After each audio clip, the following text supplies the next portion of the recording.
तो hello everyone, good morning. कैसे हो सब लोग? कैसे चल रही प्रिपरेशन? होमवर्क का स्टेटस ही बता दो। जल्दी से मुझे एक बार आप लोगों के एंड से इन्फॉर्मेशन प्रोवाइड कर दो कि प्रिपरेशन कैसे चल रही है, होमवर्क का स्टेटस क्या था, क्लास नोट्स के रिवीजन टाइम पर हो रहा है नहीं हो रहा है, टाइम प्रॉपर्ली मैनेज कर पा रहे हैं सब लोग। रेस नंबर 1 जो प्रैक्टिस रेस दी थी उससे रिलेटेड भी हम कंसेप्ट और डिस्कस करेंगे, डेफिनेटली डिस्कस करेंगे। चलिए, गुड, वेरी गुड, बढ़िया। ठीक है, तो आज के सेशन का पहले रिकैप बता दें कि हम लोग आज क्या डिस्कस करने वाले हैं। लास्ट टाइम पर हम लोग बात कर रहे थे problems related to Coulomb's law, और इनफैक्ट अभी हम लोग कूलम्स लॉ के कुछ और प्रॉब्लम्स हैं, 3-4 प्रॉब्लम्स है, वो डिस्कस करना चाहते हैं। और वो डिस्कस करने के बाद आज हमें दो टॉपिक्स की बात करनी है। एक होगा vector form of Coulomb's law. Boards के पॉइंट ऑफ व्यू से एसेंशियल टॉपिक होता है कूलम्स लॉ को वेक्टर फॉर्म में रिप्रेजेंट करना। तो आज हम लोगों का डिस्कशन होगा related to vector form of Coulomb's law. और वो डिस्कस करने के बाद फिर हम लोग आज बात करेंगे types of equilibrium, stable, unstable as well as neutral equilibrium. तो आज हमारा फोकस इन दो टॉपिक्स पर होगा। पर यूजुअल एज यूजुअल दिन की स्टार्टिंग हम लोग करेंगे कुछ क्वेश्चंस के साथ। चलिए, तो क्या रेडी है सब लोग क्वेश्चन सॉल्व करने के लिए? एनर्जेटिक फील कर रहे हो? गुड, वेरी गुड, चलिए बढ़िया। ठीक है, तो जहां पर लास्ट टाइम पर हम लोगों ने प्रॉब्लम का सीक्वेंस एंड किया था, वहां से हम आगे इसको पिकअप करेंगे। ये लास्ट क्वेश्चन था।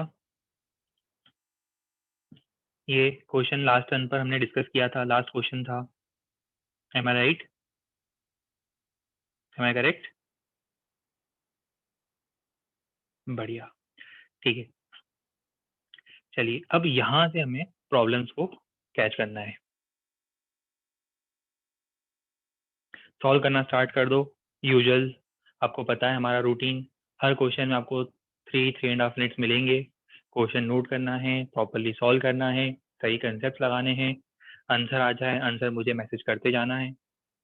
के बाद हम लोग सॉल्व कर कर आंसर कंपेयर करेंगे।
क्वेश्चन में आपको कैपिटल क्यू की वो वैल्यू फाइंड करनी है जिस वैल्यू के लिए स्मॉल क्यू पर रिजल्टेंट फोर्स इज 0।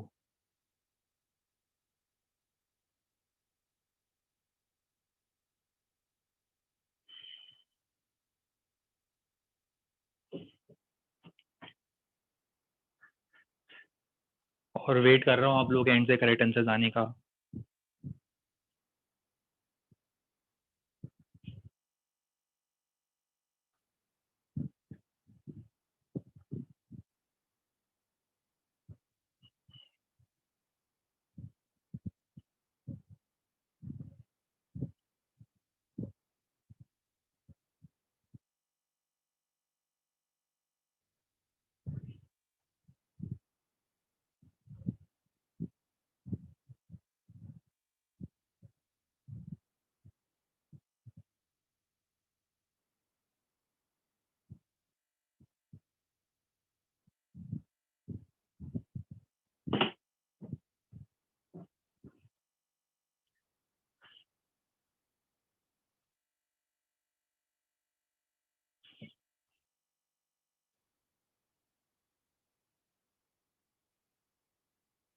चलिए, और करेक्ट आंसर होगा -q/2√2।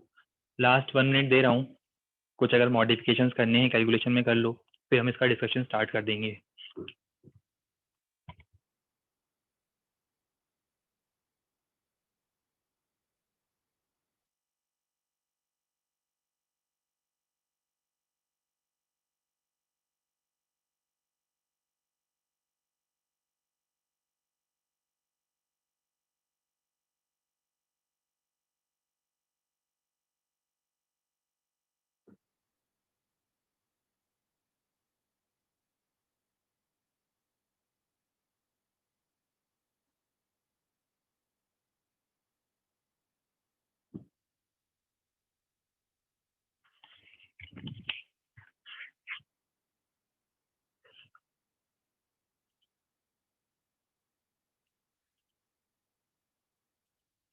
चलिए, अब ट्राई करके देखते हैं प्रोसेस क्या यूज करना चाहिए था हमें।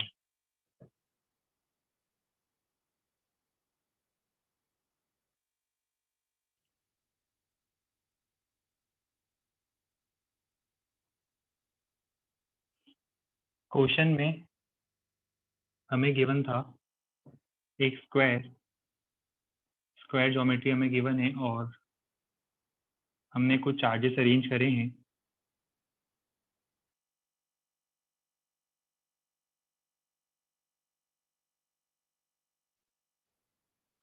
सबसे पहले हम बात करेंगे इस फोर्स की, जो ये स्मॉल क्यू इस स्मॉल क्यू पे अप्लाई करेगा। हमें पता है कि ये जो फोर्स होगा between these two like charges, it will be repulsive in nature।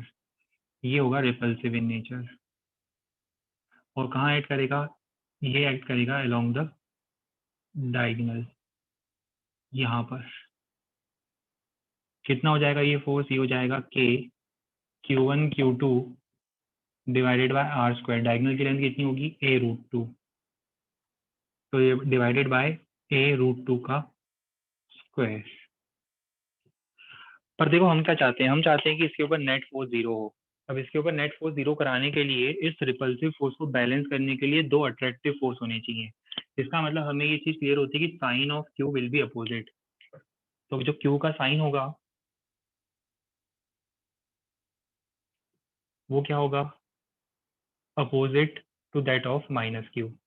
जो भी साइन होगा स्मॉल क्यू का, उसका अपोजिट साइन होना चाहिए, अपोजिट पोलैरिटी होनी चाहिए। चलो, अब हमें ये पता है कि इस केस में ये अट्रैक्टिव फोर्स अप्लाई करेगा। कितना हो जाएगा attractive force? k q1 q2 by are square.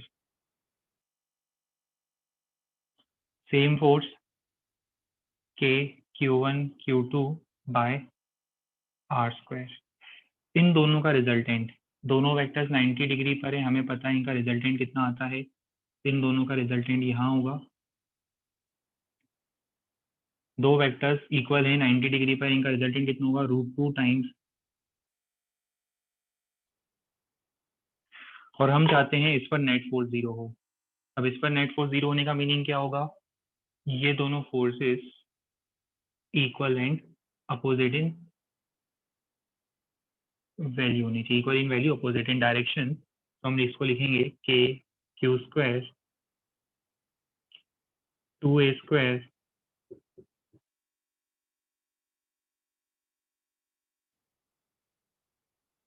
ठीक है। यहाँ से हमें हमारा फाइनल रिजल्ट मिल जाएगा। हमारा फाइनल रिजल्ट क्या आ रहा था? हमारा फाइनल रिजल्ट आ रहा था q/2√2।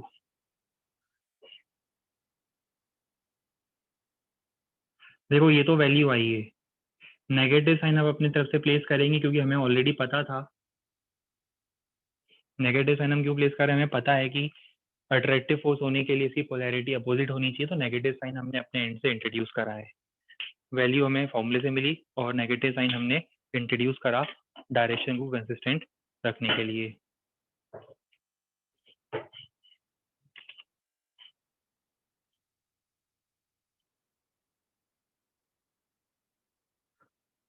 प्रोसेस सबको क्लियर है? किसी का इस प्रोसेस से रिलेटेड कोई कंसर्न? बहुत खराब कंसर्न, जिसका भी कंसर्न आया है, बुरा मत मानना, बट बहुत खराब कंसर्न आया है कि सर अगर रिपल्सिव फोर्स हुआ तो क्या होगा। ऑब्वियसली बात है, अगर ये भी इसको रिपेल करेगा, तीनों ही रिपेल करने लग जाएंगे, तो इस पे नेट फोर्स कैसे बैलेंस करोगे आप? आपको इस फोर्स को बैलेंस करना है, और ये बहुत बेसिक लेवल का फिजिक्स है जो आप रियल लाइफ में फील कर पाते हो, कि अगर ये रिपेल कर रहा है और अगर ये दोनों भी उसको रिपेल करने लग गए, तो ये तो कभी इक्विलिब्रियम में आ ही नहीं पाएगा। आपको इसको इक्विलिब्रियम में लाना है, तो इसका अगर रिपल्सिव फोर्स है, कोई इसको पुश कर रहा है, तो इन दोनों को मिलकर इसको पुल करना पड़ेगा, तब जाके नेट फोर्स बैलेंस होगा। सोचना जरा इस बारे में, ये बहुत ज़्यादा बेसिक हो गया फिजिक्स का।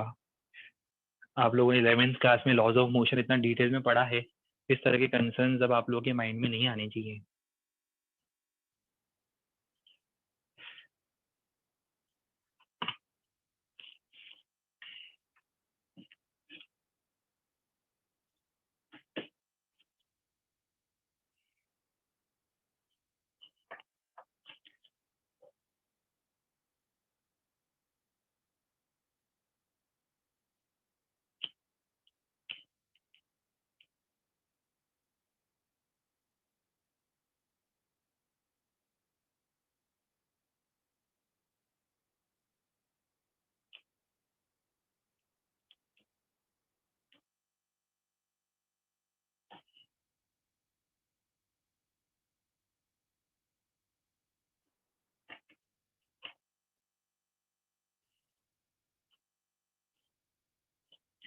वर्कशीट के बहुत सारे क्वेश्चन अभी हम लोग इनडायरेक्टली क्लास में डिस्कस करेंगे।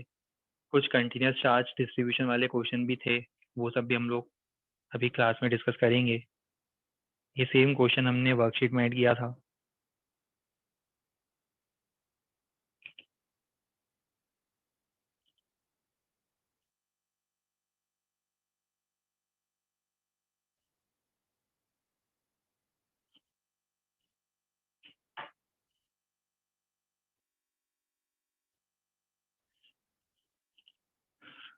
सॉल्व करना है, आंसर आते जाए, मुझे टेस्ट करते जाना है।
इसका आंसर मैं पहले डिस्प्ले कर रहा हूँ।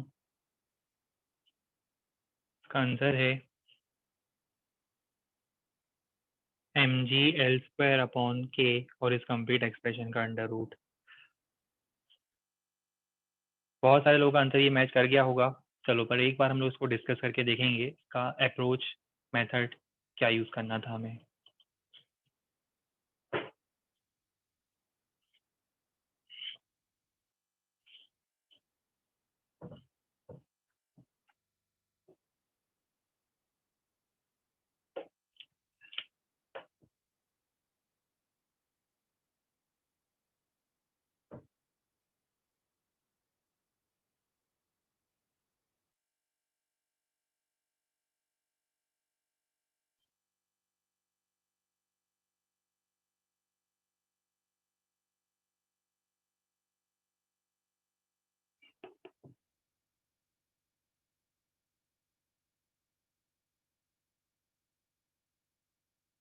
देखो, ये हमें यहाँ पर एक इस तरह से पेंडुलम गिवन है, स्ट्रिंग की लेंथ L, मास M, चार्ज Q।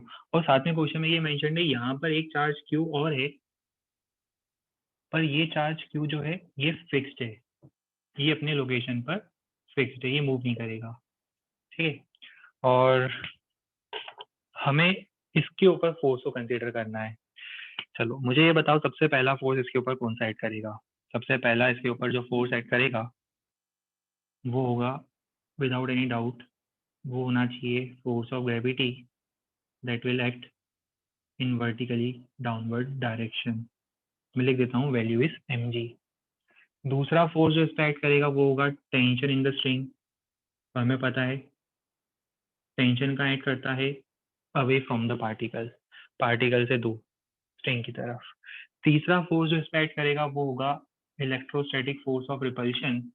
इन दोनों के बीच में electrostatic force of repulsion along the line joining both the charges। अब क्वेश्चन ये कि इस फोर्स की वैल्यू क्या होगी? फोर्स की वैल्यू होगी k q1 q2 divide by ये डिस्टेंस। अब ये डिस्टेंस कैसे फाइंड करेंगे? बहुत सिंपल केस है, ये एंगल 60 डिग्री है, ये दोनों साइड्स इक्वल हैं।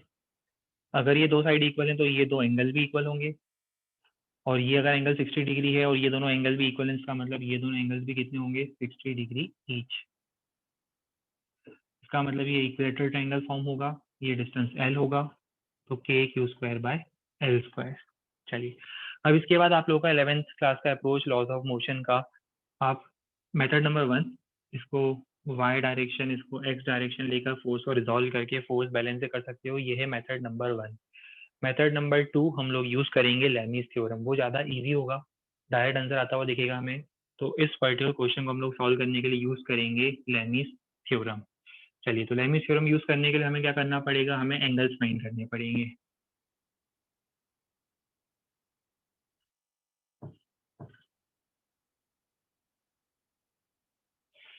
ये एंगल 60 डिग्री, ये एंगल भी 60 degree, 60 60, same straight line, same parallel line, 60 60, तो ये टोटल एंगल 120 हो गया। ये 60, ये 60, तो ये भी 60 हो जाएगा। ठीक है, तो सिमिलरली अभी आपको पता है कि यहाँ वाला जो एंगल होगा ये भी 120 डिग्री होगा, टोटल सम 360 होना चाहिए। अगर मैं इसी को फिर से रिड्रॉ करूँ तो मेरे पास तीन फोर्सेस हैं, इसी डायग्राम को हम फिर से रिड्रॉ कर रहे हैं। हमारे पास तीन फोर्सेस हैं, mg, टेंशन,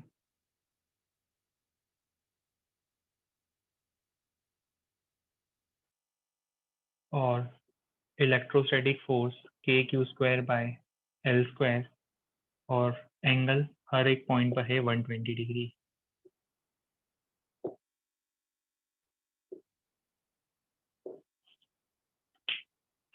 आपको पता है लेमीज थ्योरम के अकॉर्डिंग हम क्या लिखेंगे? F1 bye sine alpha, F2 bye sine beta, F3 by sine gamma. हालांकि हमें टेंशन फाइंड नहीं करना है, फाइंड करना होता कर सकते थे, हमें तो बस इस एक्सप्रेशन का यूज करना था। ये कैंसिल हो जाएगा और यहाँ से आपके पास Q की वैल्यू आ जाएगी।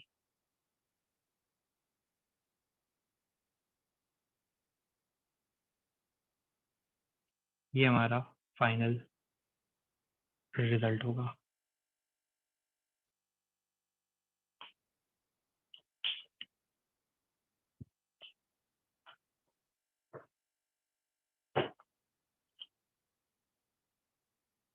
कौन सी थ्योरम? Lami's theorem.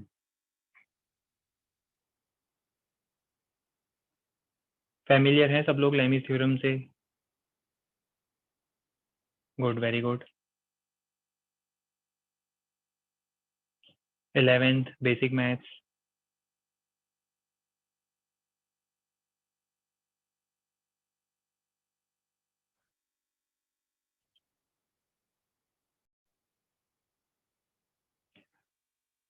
चलिए, अब इसके बाद इसी सिमिलर टाइप के क्वेश्चन के लिए, इसी सिमिलर टाइप का एक हम लोग क्वेश्चन और प्रैक्टिस करेंगे based on force balance, question में आपको 2 आइडेंटिकल फ्रिक्शनलेस बॉल्स गिवन है, मास m ईच, और दोनों पर चार्ज है स्मॉल q।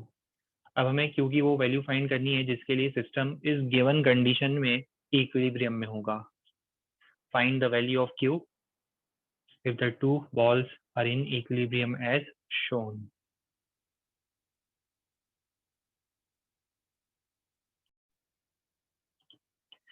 इसका आंसर डिस्प्ले कर रहा हूँ, इसका आंसर आना चाहिए के सामने है, ये आंसर आना चाहिए इसका। चलिए इसको ट्राई करके देखते हैं इसका अप्रोच क्या होगा।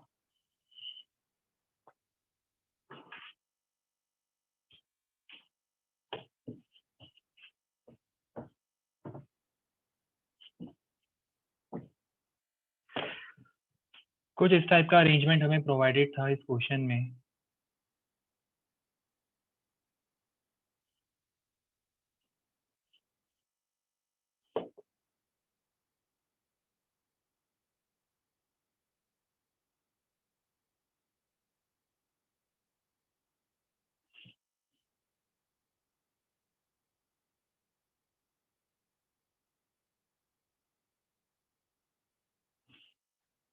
साथ में हमें यहाँ पे गिवन है 2 बॉल्स है, मास m, चार्ज q, और ये कुछ इस टाइप की ट्रायंगुलर ज्योमेट्री के प्रेजेंस में यहाँ पर ये सेंटर है, तो इस टाइप का ट्रायंगुलर ज्योमेट्री फॉर्म हो रहा है जिसमें सिस्टम इज इन इक्विलिब्रियम।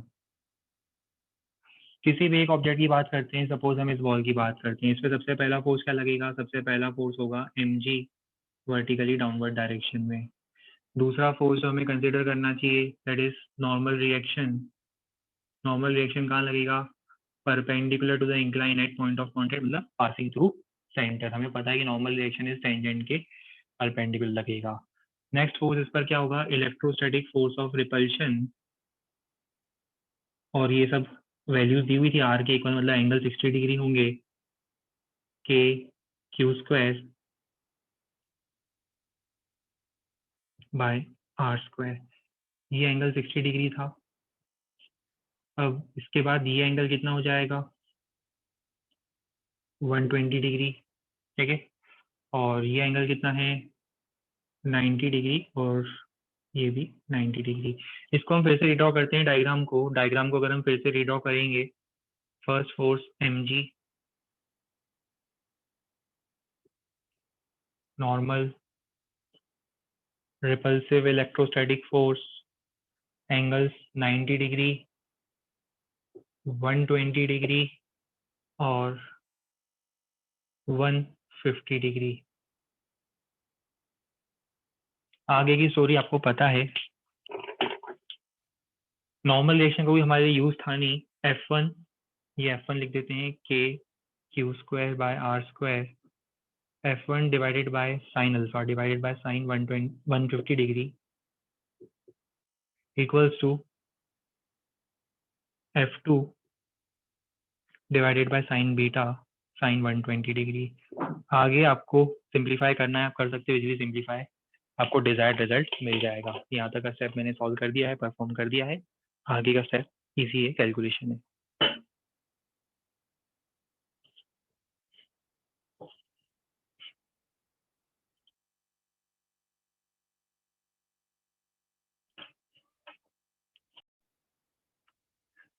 ये अंदर आना चाहिए, मैच करोगे आपको ये रिजल्ट मिल जाएगा। चलिए अब इसके बाद हमें डिस्कस करना है vector form of Coulomb's law.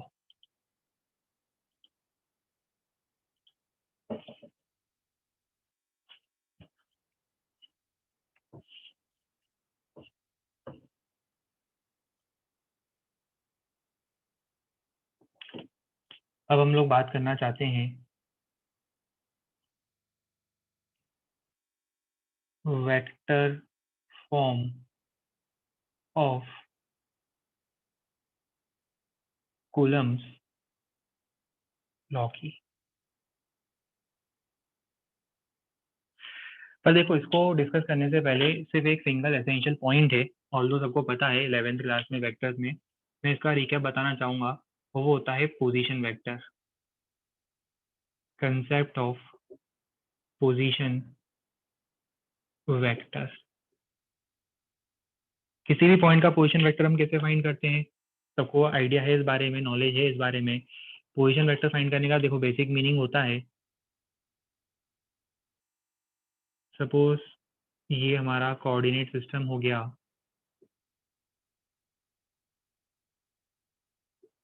X Y coordinate system, और ऑब्जर्वर कहाँ होगा? ऑब्जर्वर बाय डिफॉल्ट तो यहाँ ओरिजिन पर होगा। सपोज ये ऑब्जर्वर बाय डिफॉल्ट यहाँ ओरिजिन पर है, ये ऑब्जर्वर है। अभी ऑब्जर्वर किसको ऑब्जर्व कर रहा है? ये ऑब्जर्वर किसी एक पार्टिकल को ऑब्जर्व कर रहा होगा। सपोज ये पार्टिकल यहाँ है, तो बताओ what is the position vector of particle A, या पार्टिकल को पी बोल देते हैं, particle P as seen by O. तो पोजीशन वेक्टर का मतलब होगा ये हो जाएगा उसका पोजीशन वेक्टर। तो ये जो ओपी वेक्टर है, sometimes also represented by r, ये जो ओपी वेक्टर होगा या फिर आर वेक्टर, ये क्या होगा? ये होगा पोजीशन वेक्टर। किसका position vector? Of P with respect to O. ये है position vector of P with respect to O. सबको नॉलेज है ना इसका? Good, very good. चलिए, अब अगर मान लो कि यहाँ पर किसी एक पॉइंट का दूसरे पॉइंट के रिस्पेक्ट में पोजीशन वेक्टर फाइंड करना हो अपार्ट फ्रॉम ओरिजिन, जैसे सपोज हम ओरिजिन को रेफरेंस ना मानते हुए किसी दूसरे पॉइंट को रेफरेंस मानते हैं, जैसे सपोज हमने इस पॉइंट को रेफरेंस अज्यूम करा, ये हो गया लेट अस से ए, और यहाँ एक पार्टिकल है बी, और आपको फाइंड करना है ये वाला वेक्टर। ये क्या होगा? ये होगा position vector of B. B का पोजीशन वेक्टर किसके रिस्पेक्ट में? With respect to A. ये है position vector of B with respect to A. कैसे फाइंड करेंगे ये पोजीशन वेक्टर? जल्दी से मुझे टेस्ट करके बताओ, ये पोजीशन वेक्टर कैसे फाइंड करेंगे बताओ? बिल्कुल सही। ये पोजीशन वेक्टर फाइंड करने के लिए हम क्या करेंगे? पहले ओरिजिन के रिस्पेक्ट में इन दोनों का इंडिविजुअल पोजीशन वेक्टर फाइंड करेंगे, और फिर हम लिखेंगे position vector of B with respect to A हो जाएगा position vector of B, position vector of B मतलब R2 vector minus position vector of A, तो ये हो जाएगा आर वेक्टर। तो आर वेक्टर क्या होगा? आर वेक्टर होगा R2 vector minus R1 vector. तो इस बेसिक से कंसेप्ट का हम लोग तो यूज करेंगे, सबको पता है। दूसरा जो हम लोग कंसेप्ट का यूज करेंगे वो होगा concept of unit vector. Unit vector का भी मैं अज्यूम करता हूँ सबको नॉलेज होता है। चलिए, अब कूलम लॉ को डिस्कस करते हैं वेक्टर फॉर्म में। सपोज हमारे पास दो चार्जेस प्रेजेंट हैं,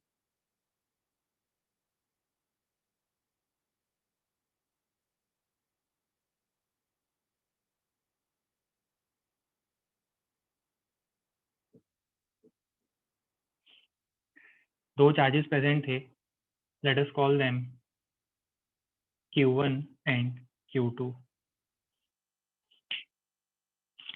ठीक है, हमें ये फाइंड करना है F21 की वैल्यू। अच्छा, पहले मुझे ये बताओ F12 और F21 दोनों में क्या डिफरेंस होता है?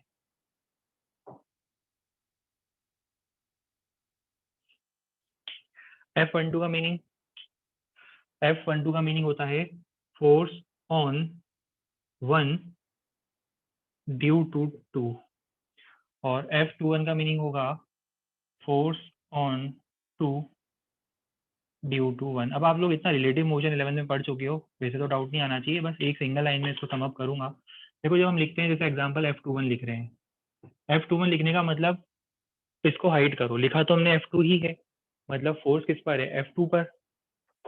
पार्टिकल 2 पे फोर्स है, पर आगे 1 लिखने का मतलब force on two due to one, force on two due to one. Similarly अगर F12 लिखता हूँ, F12 लिखने का मतलब फोर्स तो 1 पर है, पर आगे 2 लिखने का मतलब ड्यू टू पार्टिकल 2।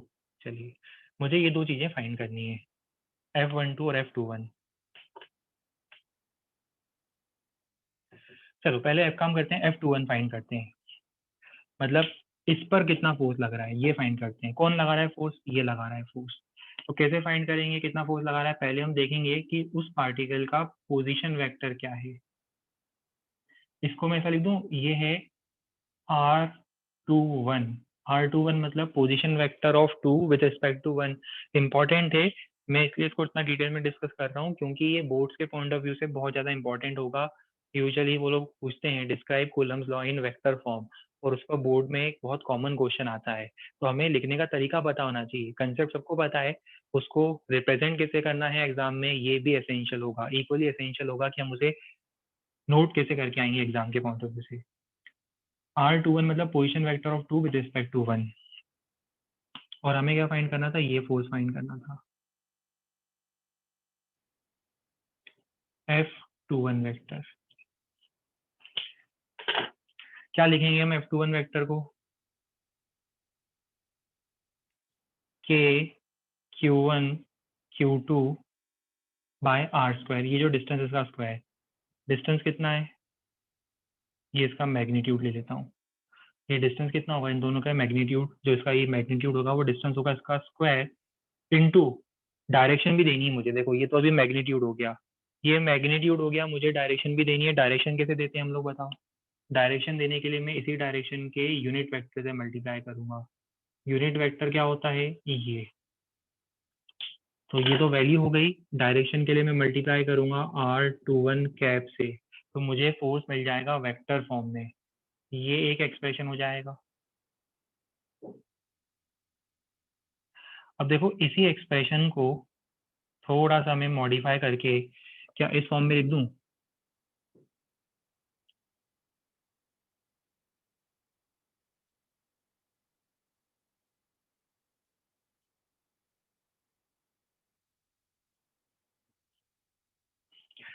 ठीक है, सबको समझ में आ रहा है? आर कैप को क्या लिखेंगे? आर कैप को लिखेंगे vector divided by its magnitude. देखो इमेजिन करो आर कैप है, आर कैप हो जाएगा vector divided by its magnitude. तो उसकी जगह अगर मैं वेक्टर लिखूंगा डिवाइडेड बाई इट्स मैग्नीट्यूड, ये स्क्वायर है और मल्टीप्लाई होके ये क्यूब हो जाएगा। ये दोनों एक्सप्रेशन सेम एक्सप्रेशन हैं, वो कैप के टर्म्स में आर कैप के टर्म्स में और ये आर वेक्टर के टर्म्स में है। ये दोनों एक्सप्रेशन बिल्कुल सिमिलर होंगे, they are exact similar expression, exactly similar expression हैं। सिमिलरली अब आपको ये पता है क्या करना है, मैं डायरेक्ट लिख रहा हूँ। इसका रिजल्ट क्या आ जाएगा? इसका रिजल्ट हो जाएगा F12 force on one, force on one due to two, क्या हो जाएगा? K Q1 Q2 R12 into R12 cap, which can also be written as K Q1 Q2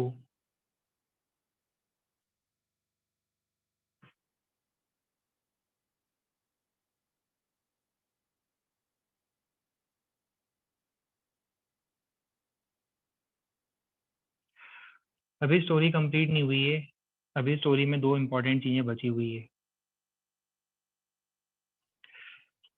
सबसे पहला पॉइंट तो आपको ये भी पता ही है वैसे तो, कि ये दोनों एक दूसरे के अपोजिट होंगे। थर्ड लॉ, इक्वल अपोजिट पैर, एक्शन रिएक्शन पैर। तो हमें ये पता है कि इस पर्टिकुलर केस में ये जो फोर्स आ रहे हैं, सबसे पहला पॉइंट यहाँ विजिबल तो है ना? विजिबल है, चलो। तो सबसे पहला पॉइंट तो क्या होगा यहाँ पर? F21 vector is equal to minus F12 vector. हमें पता था कि एक दूसरे के इक्वल अपोजिट एक्शन रिएक्शन पैर होंगे। दूसरा पॉइंट जो सबसे ज़्यादा इंपॉर्टेंट है, जहाँ कई बार मिस्टेक होती है फॉर्मूले में, वो होता है कि अगर आप साइन भूल जाते हो, Q1 और Q2 को should be substituted, Q1 and Q2 should be substituted with proper sign।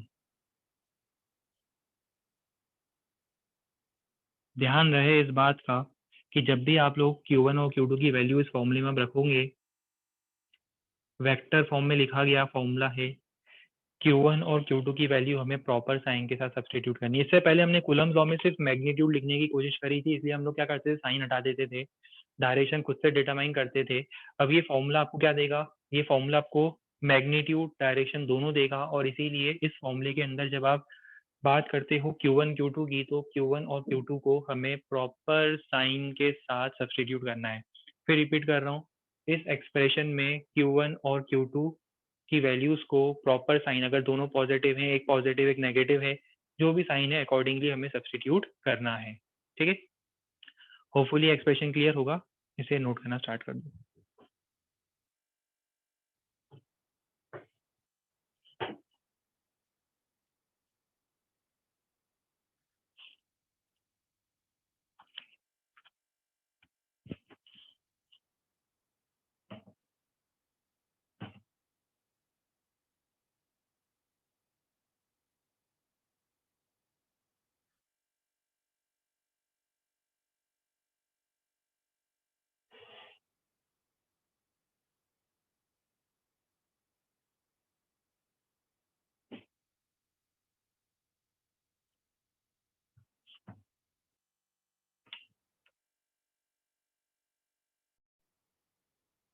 चलिए अब इस पर कुछ प्रॉब्लम्स ट्राई करते हैं।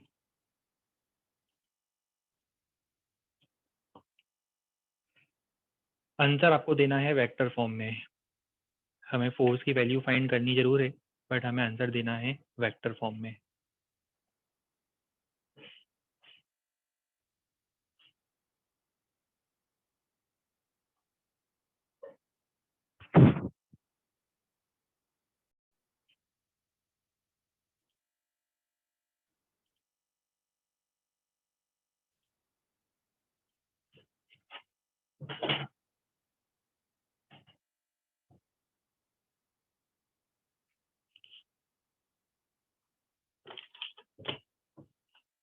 रिजल्ट सबका आ गया होगा।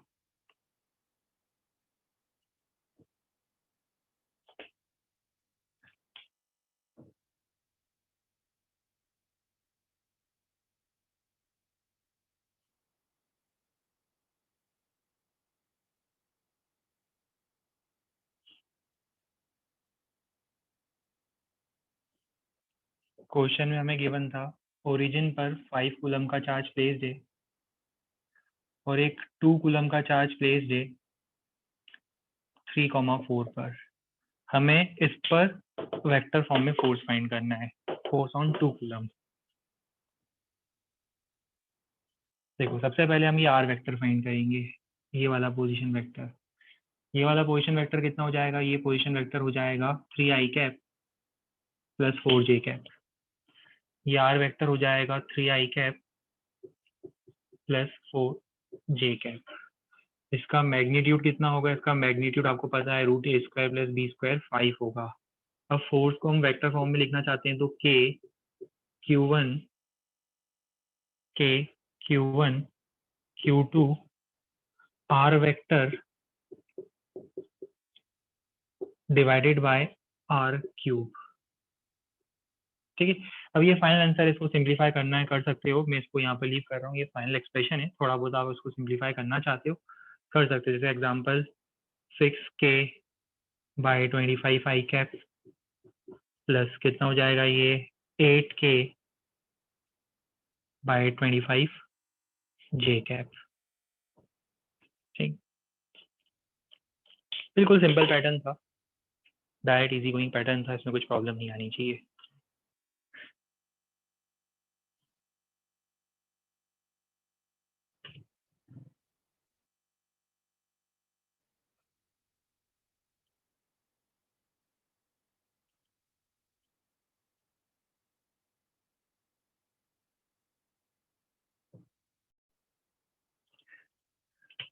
तो आपको ये वाला प्रॉब्लम ट्राई करना है, बिल्कुल सेम पैटर्न। इस क्वेश्चन में आपको ज़्यादा टाइम नहीं मिलेगा, maximum possible 1.5 minutes. Question note भी करना है इतने टाइम फ्रेम में, सॉल्व भी करना है, फिर हम लोग डिस्कस करेंगे। आपको अप्रोच पता है, वेक्टर फॉर्म में कूलम्स लॉ अप्लाई करना है, पोजीशन वेक्टर फाइंड करना है।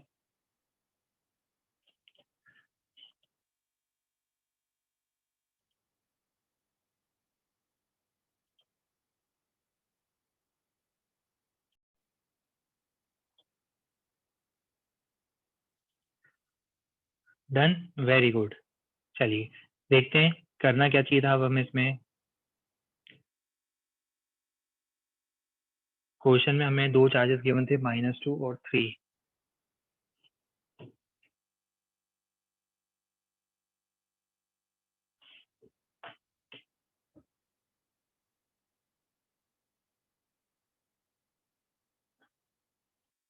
-2 कूलम, 3 कूलम, पॉइंट से coordinate 2, 4, -2, 1।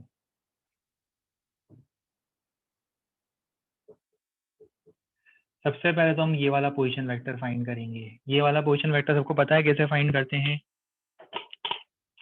x2 minus x1, x2 minus x1 आई कैप मतलब 4 आई कैप, y2 माइनस y1 जे कैप 3 जे कैप। नहीं समझ में आ रहा? तो ये वाला पोजीशन वेक्टर फाइंड करना 2i plus 4j, 2i plus 4j, और ये वाला पोजीशन वेक्टर फाइंड करना -2i plus j। r2 minus r1 करना, आपको ये मिल जाएगा। मैग्नीट्यूड इसका भी 5 ही आएगा, √x² प्लस y²। अब f कितना हो जाएगा? k q1 q2। बस ये ध्यान रहे q1 q2 में q2 -2 लिखना पड़ेगा मुझे साइन के साथ। -2 लिख रहे हैं हम यहाँ पर, into r vector divided by r cube. Further simplify नहीं कर रहा हूँ, आप लोग इसको सॉल्व कर सकते हो, सब दिख ही रहा है। कितना हो जाएगा ये? 6 4 24, और ये कितना हो जाएगा? 6 3 18।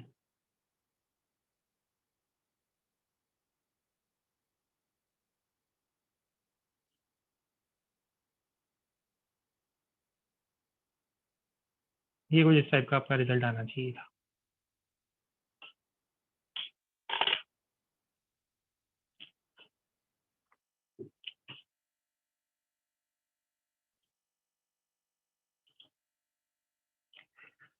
चलिए अब जो इम्पोर्टेंट डिस्कशन हमें करना था वो ये था, टाइप्स ऑफ इक्विलिब्रियम। अब हम कूलम्स लॉ में थोड़ा सा एसएचएम भी इंक्लूड करना चाहते हैं, तो हम लोग बात करेंगे टाइप्स ऑफ इक्विलिब्रियम की। और ये 11th का टॉपिक था। मैं बहुत जल्दी रिकैप दिला दूं कि 3 टाइप के इक्विलिब्रियम होते हैं, स्टेबल, अनस्टेबल और न्यूट्रल। और ये डिसाइड कैसे करते हैं कि कौन सा इक्विलिब्रियम स्टेबल होगा, अनस्टेबल होगा, न्यूट्रल होगा, इसके लिए आपको अप्रोच पता है। ठीक है, तो 3 टाइप्स के इक्विलिब्रियम की हम बात करेंगे। 11th वर्क पावर एनर्जी, ये आप लोगों ने ऑलरेडी डिस्कस किया होगा 11th में। Types of equilibrium, stable, unstable and neutral, सबको पता है। फाइंड कैसे करते हैं?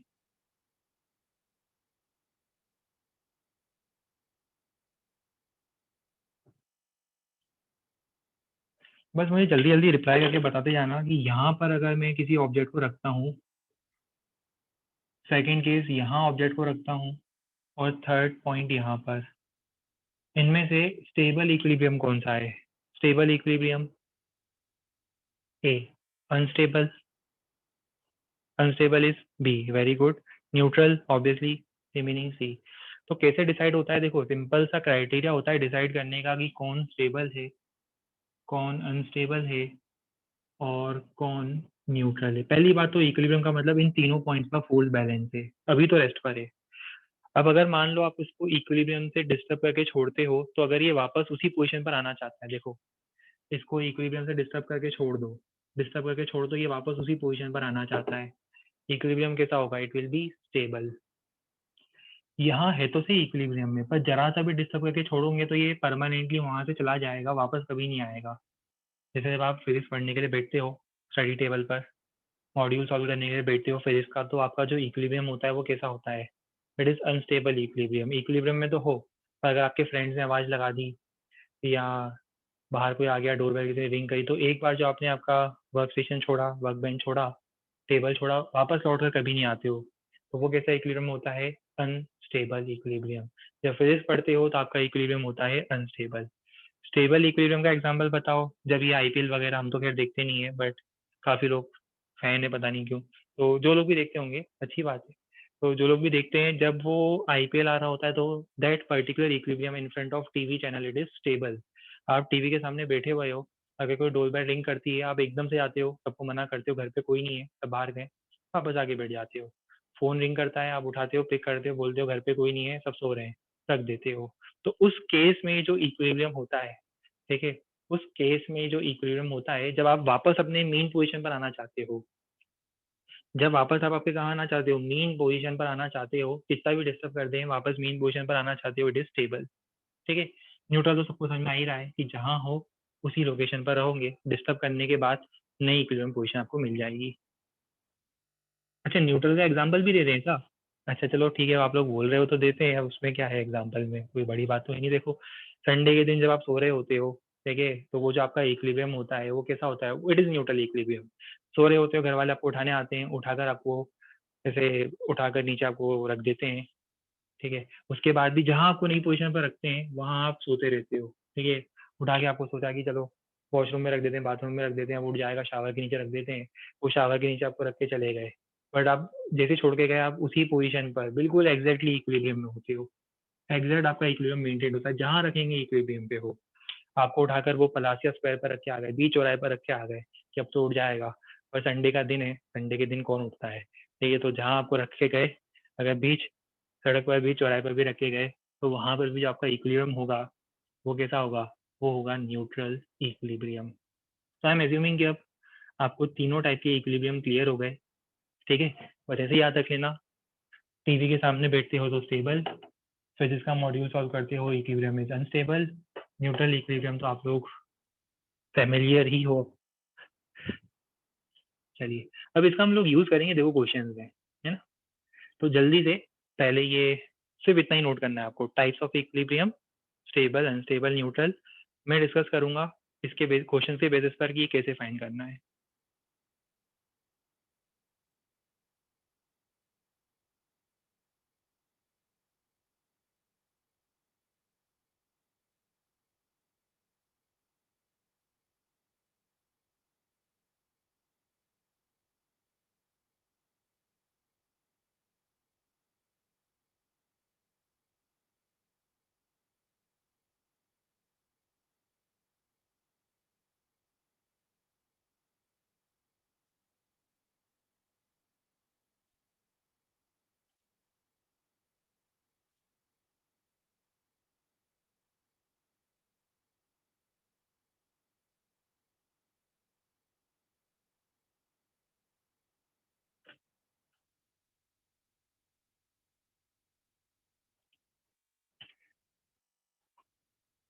कुछ और एग्जांपल्स हैं जिनसे ये प्रोसेस ज़्यादा क्लियर होता है आपको।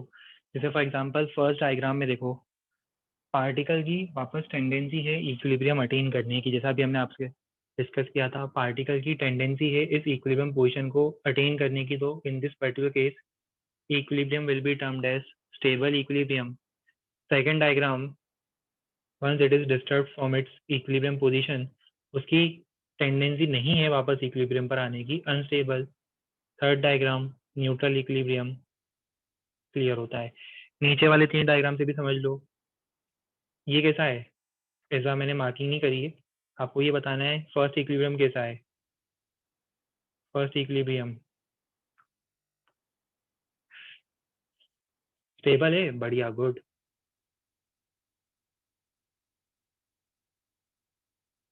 सेकेंड इक्विलिब्रियम अनस्टेबल है, बिल्कुल सही। थर्ड वन दिख ही रहा है, इट इज न्यूट्रल इक्विलिब्रियम।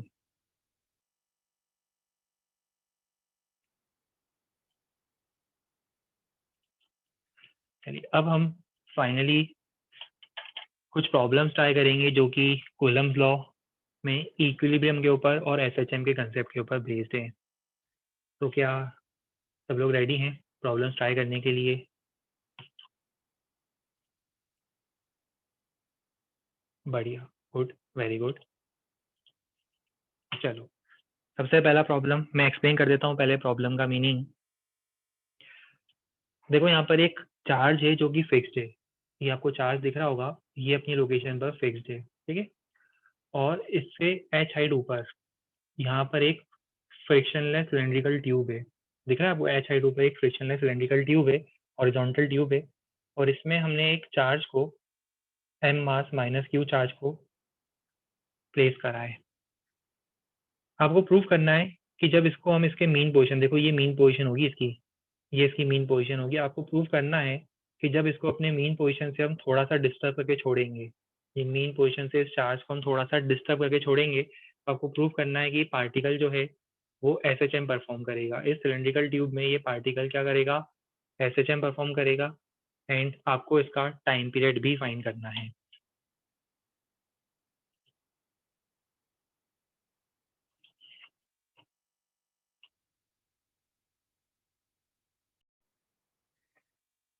चलिए तो प्रॉब्लम को ट्राई करके देखते हैं। क्वेश्चन में हमें क्या गिवन था, क्या करना चाहिए था। देखो सबसे पहला पॉइंट आपको ये क्लियर करना चाहिए कि अनस्टेबल इक्विलिब्रियम पर कभी भी ऑसिलेशन नहीं होगा। अगर ऑसिलेशन होगा तो ऑसिलेशन स्टेबल इक्विलिब्रियम पर ही होगा। देखो यहाँ पर इस पार्टिकल को रखोगे तो ये ऑसिलेट कर सकता है, यहाँ ये पार्टिकल कभी ऑसिलेट नहीं करेगा। ठीक है, चलिए अब इसका रेलेवेंस क्या है हमारे क्वेश्चन से, वो भी डिस्कस करते हैं।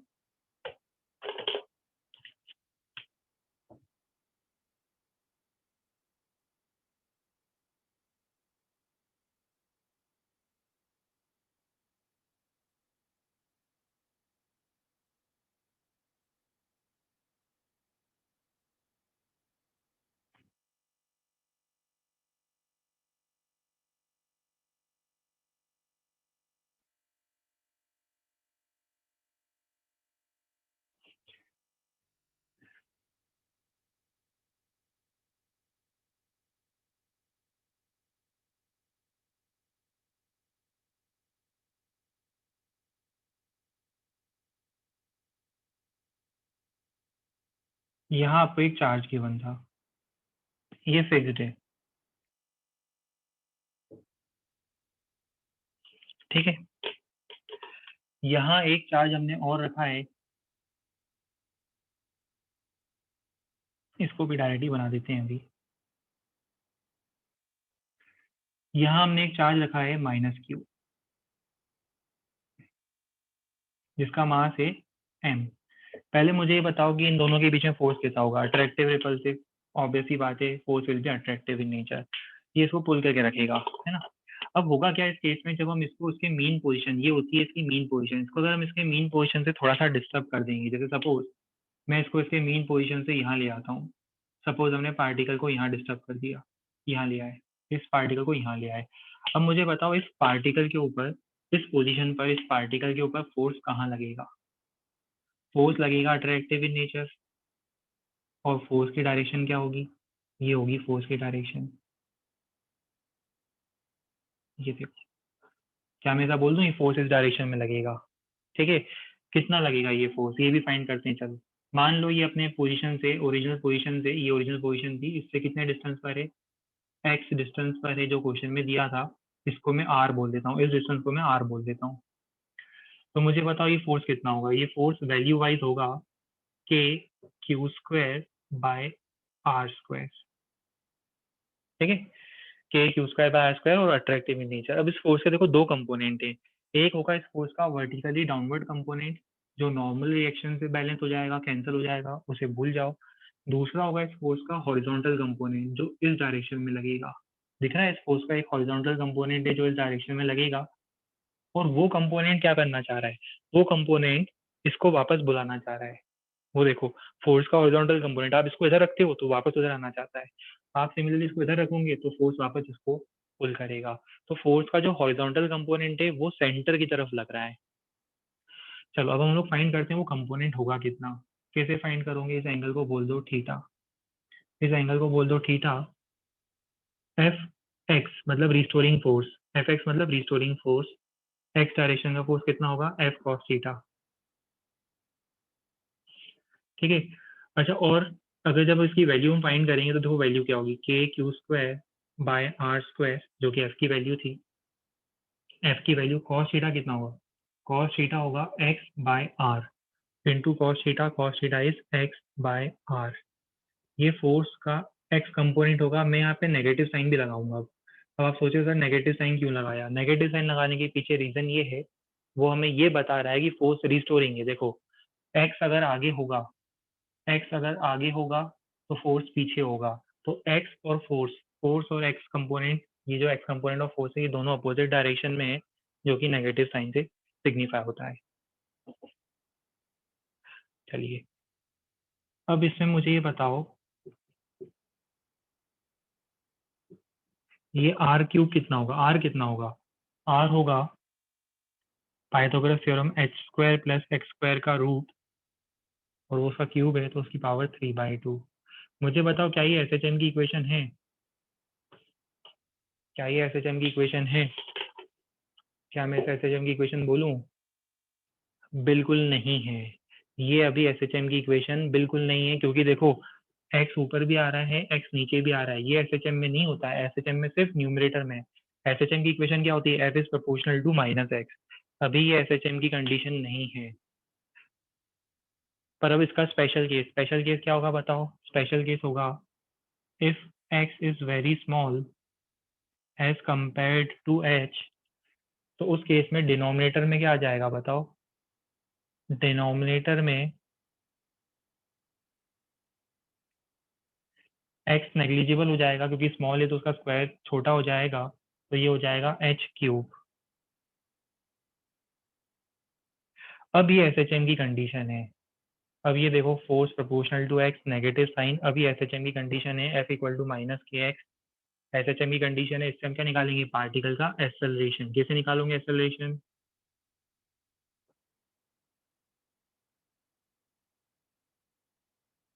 इससे हमें मिलेगा पार्टिकल का एक्सेलरेशन डिवाइड बाय मास, और कंपेयर करो स्टैंडर्ड इक्वेशन ऑफ एसएचएम से, A equal to minus omega square x.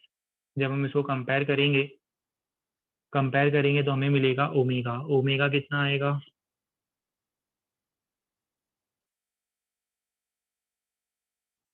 और इसके बाद लास्ट स्टेप टाइम पीरियड कितना होगा? टाइम पीरियड हो जाएगा 2 पाई बाय ओमेगा।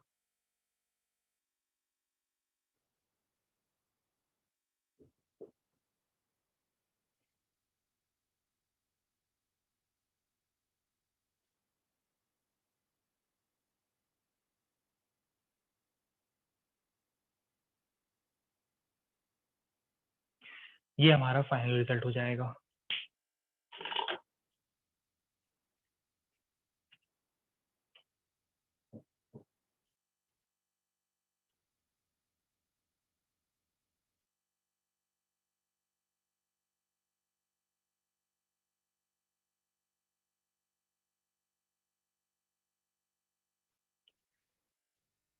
प्रोसेस हो गया क्लियर सबको? अभी इसी टाइप के हम और क्वेश्चन की प्रैक्टिस करेंगे। थीम बिल्कुल सिंपल है, आप उस पर फोर्स निकालोगे, जो कंडीशन दी हुई उसके अकॉर्डिंग चेक करोगे क्या वो फोर्स एक्स के प्रोपोर्शनल है। अगर वो एक्स के प्रोपोर्शनल है तो उसका मतलब वो एसएचएम कर रहा है। नेगेटिव साइन क्यों लगाया ये बता देते हैं फिर से। देखो बहुत सिंपल सी बात है, नेगेटिव साइन लगाने के पीछे रीजन ये है,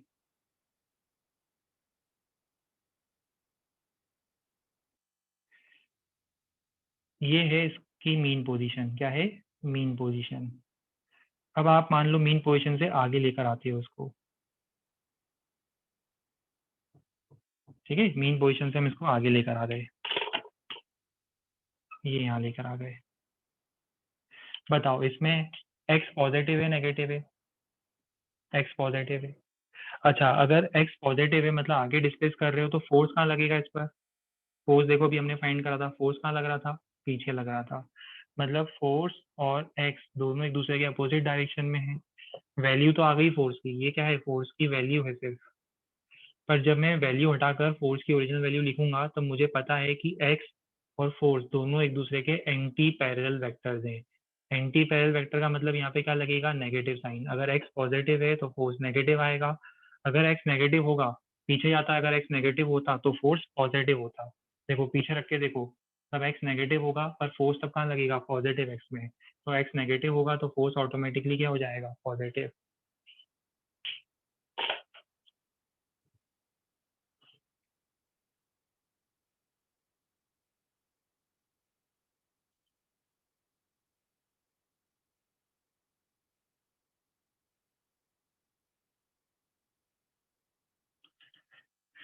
चलिए ठीक है, इसके साथ आज के सेशन को हम लोग यहाँ पे पॉज करेंगे। अभी मुझे इसके कुछ और क्वेश्चन प्रैक्टिस करवाने हैं, अभी क्वेश्चन का सीक्वेंस कंप्लीट नहीं हुआ है, कुछ और क्वेश्चन प्रैक्टिस कराने हैं। साथ में हम लोगों को एक चीज़ और डिस्कस करनी है।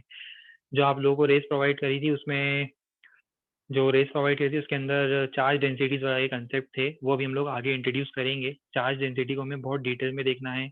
इंटीग्रेशन वाले क्वेश्चन अभी हमें सॉल्व करने हैं। कंटिन्यूस चार्ज डिस्ट्रीब्यूशन की बात करनी है, वो सब हम आगे कंटिन्यू करेंगे नेक्स्ट क्लासेस में। ठीक है, आज के सेशन को यहाँ पे पॉज करते हैं, आगे कंटिन्यू करेंगे। Good bye and take care.